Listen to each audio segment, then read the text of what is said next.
Hello students, banking में अपना career बनाने वाले स्टूडेंट्स के लिए एसबीआई पीओ और आरबीआई ग्रेड बी ऑफिसर्स में क्या सिलेक्शंस करना चाहिए उसमें कन्फ्यूजन रहता है।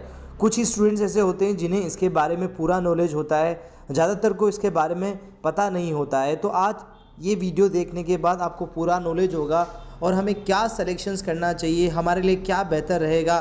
तो मैं वन बाय वन दोनों में कंपेरिजन्स बताऊंगा और वीडियो के अंत में आप एक फाइनल कंक्लूजन्स को निकाल पाएंगे। तो सबसे पहले ये जानते हैं कि ये एग्ज़ाम को कंडक्ट कौन करवाता है और कितनी वैकेंसी ईयर्स में आती रहती है। एसबीआई पीओ का एग्ज़ाम हमारा सबसे बड़ा government commercial bank state bank of India कराता है, जबकि आरबीआई ग्रेड बी का ये एग्ज़ाम हमारा सेंट्रल बैंक ऑफ इंडिया मतलब रिजर्व बैंक ऑफ इंडिया करवाता है। अगर दोनों बैंकों के नेचर्स की बात करें तो एसबीआई न केवल देश में बल्कि विदेशों में भी अपने ट्रस्ट और रेपुटेशंस के लिए जाना जाता है, जबकि रिजर्व बैंक ऑफ पूरे देश का एक सेंट्रल बैंक है जो सभी बैंकों को कंट्रोल और उनके लिए रेगुलेशन तय करता है और हमारा नोट इशूइंग अथॉरिटी भी है। अगर बात सिलेक्शंस प्रोसेस की जाए तो एसबीआई पीओ में सिलेक्शंस के 3 प्रोसेस होते हैं। सबसे पहले प्रिलिमिनरी एग्जामिनेशन, देन उसके बाद मेन एग्जाम और लास्ट में ग्रुप डिस्कशंस और इंटरव्यू पर सिलेक्शंस डिपेंड करता है। आरबीआई में भी एसबीआई पीओ की तरह सेम है। एसबीआई का एग्जाम पास करते ही आपको प्रोबेशनरी ऑफिसर्स की पोस्ट मिलती है, जबकि आरबीआई ग्रेड बी की जॉब एक गजेटेड ऑफिसर्स की जॉब मानी जाती है, जो न केवल बैंकिंग सिस्टम के लिए बल्कि उसे अलग अलग डिपार्टमेंट जैसे research policy, department of statistics in information एवं जनरल डिपार्टमेंट ऑफ इकोनॉमिक्स में भी लगाया जाता है। अगर बात नंबर ऑफ वैकेंसी की जाए तो एसबीआई पीओ में ये वैकेंसी लार्ज नंबर में होती है। अगर बात पिछले नोटिफिकेशंस को देखकर करें तो सालाना 2000 से 3000 जॉब्स इसमें पर ईयर क्रिएट होते हैं, जबकि आरबीआई ग्रेड बी में ये वैकेंसीज लिमिटेड नंबर्स में होती है, जैसे 400 टू 500 वैकेंसीज पिछले ईयर्स आई थी। अब बात करते हैं पोस्टिंग की। एसबीआई में पोस्टिंग आपको इंडिया और अब्रॉड कहीं पर भी आपको पोस्टेड किया जाएगा जहां पर भी एसबीआई की ब्रांचेस है, जबकि आरबीआई में पोस्टिंग इंडिया के टॉप मेट्रो सिटीज जहां पर आरबीआई की ब्रांचेस है वहां पर आपको पोस्टेड किया जाएगा। इसमें आपको रिक्रूटमेंट की जानकारी इसके ऑफिशियल वेबसाइट से पता चलेगी, जैसे एसबीआई की ऑफिशियल वेबसाइट sbi.co.in है, जबकि आरबीआई की rbi.org.in है।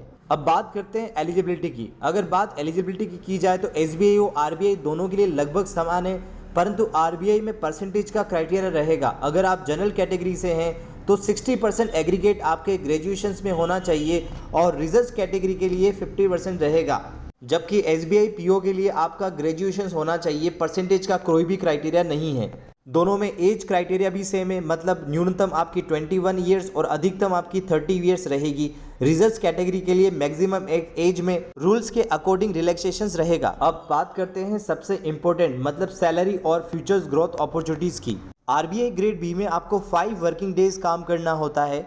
आरबीआई बाकी सारे बैंकों के लिए रूल्स रेगुलेशंस तय करता है और एक नोट इशूइंग अथॉरिटी होने के कारण जिसको देश में मनी सर्कुलेशंस को भी देखना होता है। और आरबीआई ग्रेड बी का ये ऑफिसर सामान्य पब्लिक के लिए काम नहीं करता है, उसको अपना काम ज़्यादा सीक्रेसी के साथ करना होता है।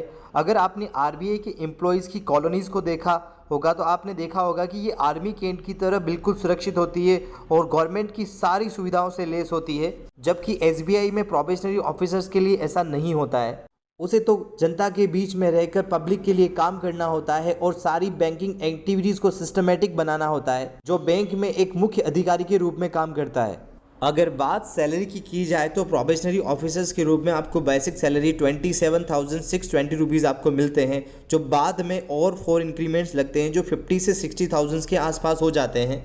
सैलरी के साथ साथ में आपको और भी बेनिफिट जैसे DNS allowances, medical insurance, travel insurance, HRA, loan aids और बहुत सारे अलाउंसेस अलग से मिलते हैं, जबकि आरबीआई ग्रेड बी में बेसिक सैलरी 35,120 रुपीज़ से स्टार्ट होती है, जो बाद में जाकर 80 to 90,000 रुपीज़ हो जाती है। इसके साथ उसे बहुत सारे अलाउंसेस अलग से मिलते हैं। अगर बात आपके फ्यूचर्स ग्रोथ और पोजीशंस की जाए तो एसबीआई प्रोबेशनरी ऑफिसर्स में पोस्टिंग के बाद आपको डेप्यूटी मैनेजर्स, उसके बाद managers, chief managers, deputy general managers और अंत में एमडी से लेकर चेयरमैन तक भी आप बन सकते हैं। वही बात आरबीआई ग्रेड बी में करें तो ये आपकी जो जर्नी होगी वो असिस्टेंट मैनेजर से शुरू होगी, बाद में आप प्रमोशंस के साथ साथ आरबीआई के top most post government post के लिए भी एलिजिबल रहेंगे।